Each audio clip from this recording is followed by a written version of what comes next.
Hey guys, and welcome back to another episode of Going In Blind. So today we're going to be talking about a Final Fantasy X deck, which I've called Fire Guardians. Yep.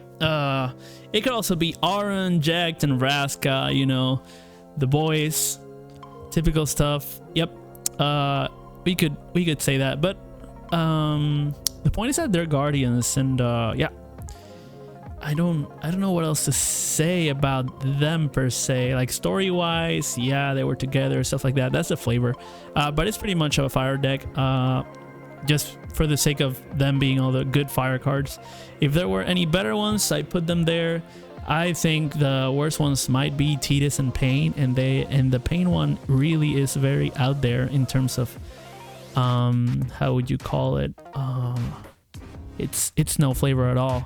Because Pain is not a Guardian, it's a Gold Wings, and but hey, there's no other fire deck that we can put her into for now. So yeah, let's get into it. We got Auron, cost 4. It's gonna be a forward Guardian, saying Cat 10 forwards you control gain Brave. So the whole deck has Brave, thanks to that, Auron. Thank you. Good uncle. And then you got you tap it and choose one blocking forward. It gains plus 1,000 power until the end of turn. Okay, second one's underwhelming, but it can be useful for some things. We got another 5 cost Auron, which is going to say the backups you control cannot be broken by your opponent's summons or abilities. That's pretty good. It's protection. So we got buff and we got protection. That's pretty nice. The other cost 5 Auron is going to be if you control 2 or more forwards, the cost required to cast Auron is reduced by 2. Oh, that's nice. Cost reduction's good. At the end of each player's turn, if Auron has received 4,000 damage or more, draw 1 card. Okay. It wants to get hit. The other effect is a 0 cost. During your turn, the next damage dealt to you becomes 0 and deal Auron 8,000 instead. Oh, okay. So Auron redirects damage done to you into damage done to him. And you can only do it once though, so it can save you from up to 1 attack. And it's dealt to you. So that means a direct attack goes to Auron. And then a draw. Nice. Then we have a cost 6 Auron. It says when Auron deals damage to your opponent, you may play 1 fire backup from your hand onto the field duel. Oh wow, cheating stuff out. That's a nice one. That's a nice one. Huh. Very interesting. Up next we have Jacked, cost 5. Oh, they're all cost 5. So let's I would say 9,000, but 3 of them are 9,000. Let's talk about this one.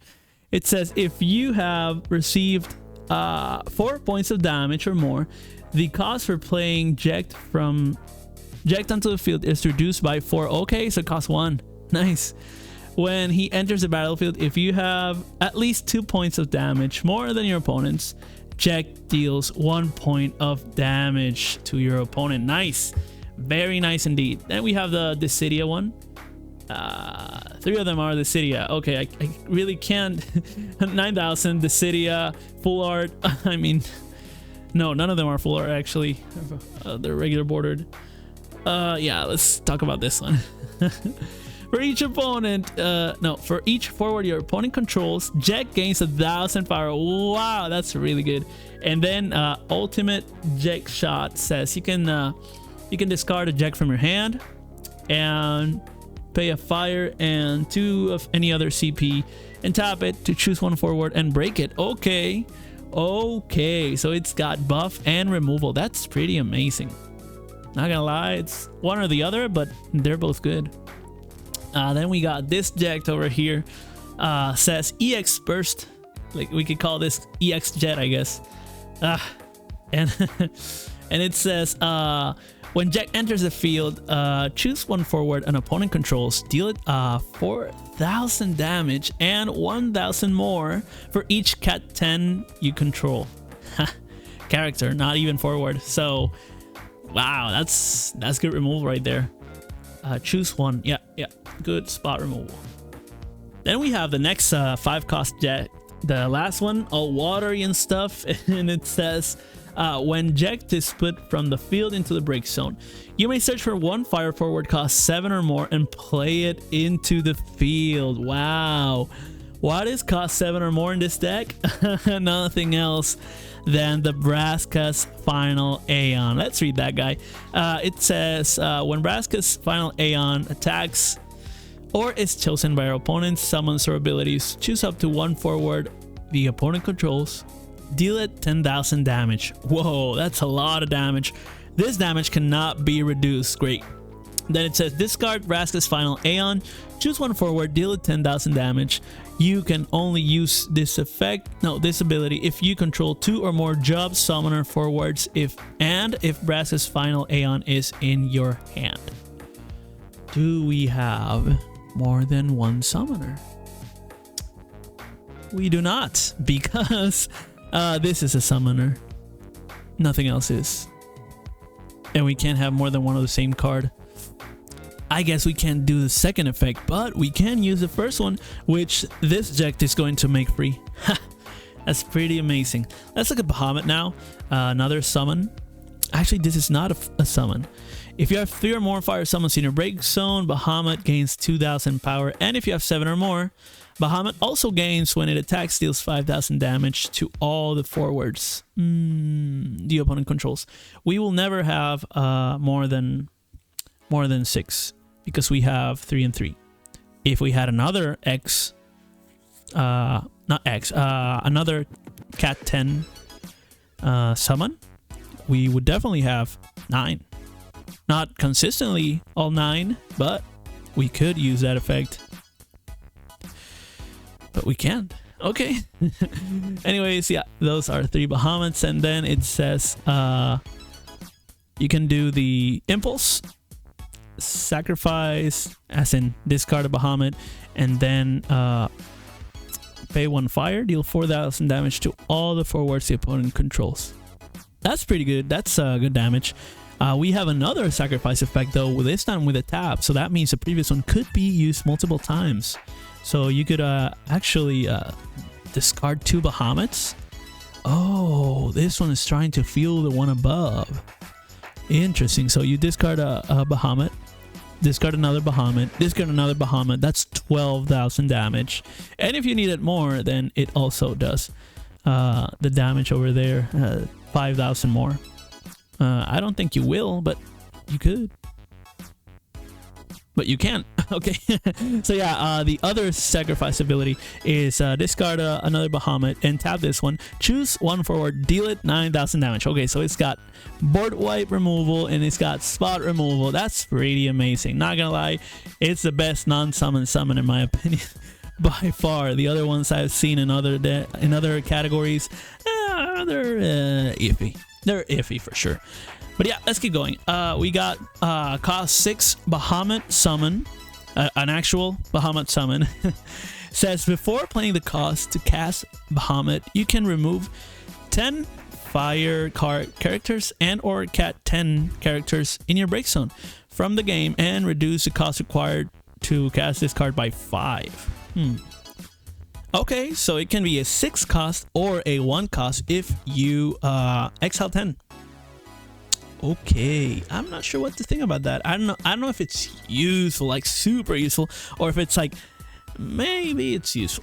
I'm not sure because we got this Bahamut that likes cards on the grave, and yet this Bahamut can fuel this one, and this deck can fuel this one with Vraska's Final Aeon, and Aaron wants to draw cards, and I don't know. I haven't seen a lot of draw and discard like self-mill, but it could be the case that we get that. We can also discard cards for CP to cast everything else, so maybe it is a good thing. I think that'll happen considering we only have 2 backups in fire. What an interesting predicament. I wish we had more backups. We for sure need a Jack backup and an Aaron backup, because we haven't been seeing it happen. We also don't have a Pain backup that's in fire. That's strange because the other 3 Gullwings have The other two gold wings have, oh, 2 or 3. You got Yuna, Pain, and Riku. Oh yeah. So Yuna and Riku, they do have that fire backup. I was just thinking Yuna was different, not a gold wing, because it's a summoner sometimes. But it is. It's all right. So yeah, if we had more backups, we would need less pitching, and then maybe this wouldn't be viable. Neither would this. But I would for sure pitch these cards to feel this for sure. Anyways, yeah, so we have that Bahamut, and then it says choose one forward, deal it 10,000 damage. If it is split from the field into the break zone, this turn remove it from the game instead. Okay, so exile. If it dies, exile it. Okay, and then we got Ifrit, cost 1, summon with EX burst, choose one forward, deal it 5,000 damage. If your opponent has to receive 5 points of damage or more, deal it 8,000 instead. How nice of Ifrit to want to do even more. That's pretty good. Now let's look at the Lulus. Lulu is not actually a guardian for this guy. It is a guardian for Yuna, but it is fire, and like I said, the only backups in fire we have in all of Cat 10. So that's the danger zone. We have to use those or start discarding a lot of stuff. Luckily for us, the discarding seems to be working for these guys, at least for these two, right? So yeah, Lulu, the 2 cost on the top says when Lulu enters the field, choose one forward. Choose one forward. You may put one backup other than Lulu you control into the break zone. If you do so, deal 7,000 damage. I think when she says other than Lulu you control, it means other than herself. So you could actually sacrifice this other Lulu, which is a Lulu, but it's not Lulu as in this card. And that's what Lulu means here. This card. Okay? Yep, so we got that's okay. If not, it's a backup, whatever. We can just leave it there forever. The other Lulu says cost 2 as well. Backup, you tap it, discard 1 card. Ooh, discarding. It feels the Bahamut. Nice. Discard 1 card, choose one forward, and deal it 3,000 damage.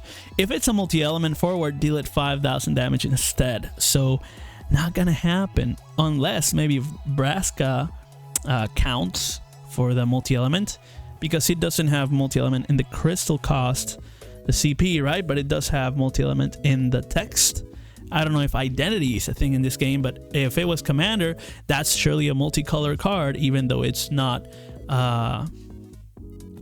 multicolored card in identity, even though it's just a red card.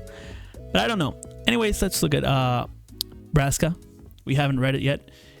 Braska says you may use Braska's special ability by discarding a summon instead of discarding a card named Braska as a part of this cost. Okay, so the sacrifices we can discard these summons instead. And it says choose one forward, deal it 7,000 damage. Okay, so it's removal. Any summon we have can be discarded for removal with Braska. Interesting. And then the other one is Grand Summon, and you have to pay multi-element CP. So 2 fire, 1 wind, and 1 water. Choose 2 forwards and opponent controls and break them. Then Braska deals your opponent 1 point of damage. Wow, direct damage. That's interesting. Up next, we have the Tidus and the Pain, the last resort cards, which we will surely remove as soon as we can. Let's just convince all these people at Square Enix to make us another summon and another backup, please, pretty please. And so yeah, while we don't have that, we'll just have to discard this Kingdom Hearts Tidus. That's what it is, in case you didn't know. It looks weird because of that. They are Kingdom Hearts, but Kingdom Hearts isn't just Square Enix's, so they can just put a KH on the category. I wish they could though, because that'd be super amazing to introduce KH into this whole card game. But Kingdom Hearts did have its own card game. Didn't go well either. So this one's going pretty well, I'd say. And considering Lord Kana came out, I don't think Kingdom Hearts is going to be feasible in any capacity, unless maybe they put it without the Disney characters. That could be a thing. I don't know. I really don't know. I wish they had made Lord Kana to completely merge with this game. You know, like people call the deck building games, they have like the Cerberus engine, and so these games all mesh. But then you got Marvel Champions, which doesn't mesh with the other things, or like Villainous doesn't match with other Villainous. I don't know. Anyways, yeah, we got Tidus on Kingdom Hearts unofficially. And it has haste. Cost 4, 8,000 power, and when Tidus enters the field, put the top 5 cards of your deck into your break zone. Okay, we are not getting rid of this guy. What was I saying?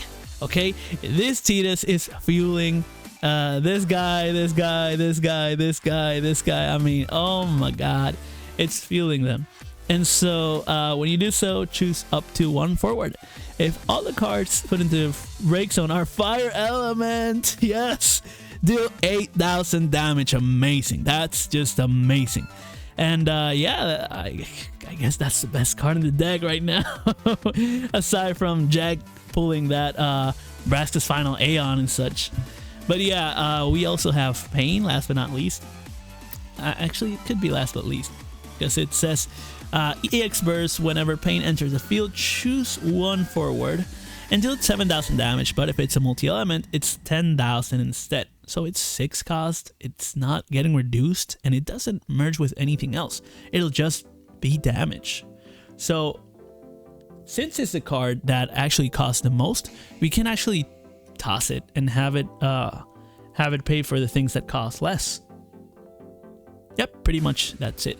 Now it says if a damage forward an opponent controls is put from the field into a break zone, remove it from the game instead. Okay, so it's an exiler. And yeah, that's it for the deck. Like I said, I wish we had more fire element backups. One more, just one more, and more fire element what is it? Summons. And this deck could be pretty amazing. Yeah, I don't know if the Braska is adhering to a rule of only 1 element. Maybe it is, maybe it's not.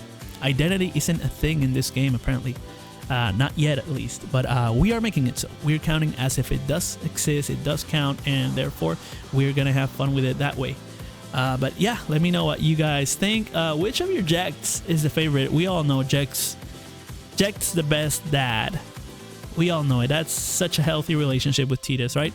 And so which of best dad is the best dad?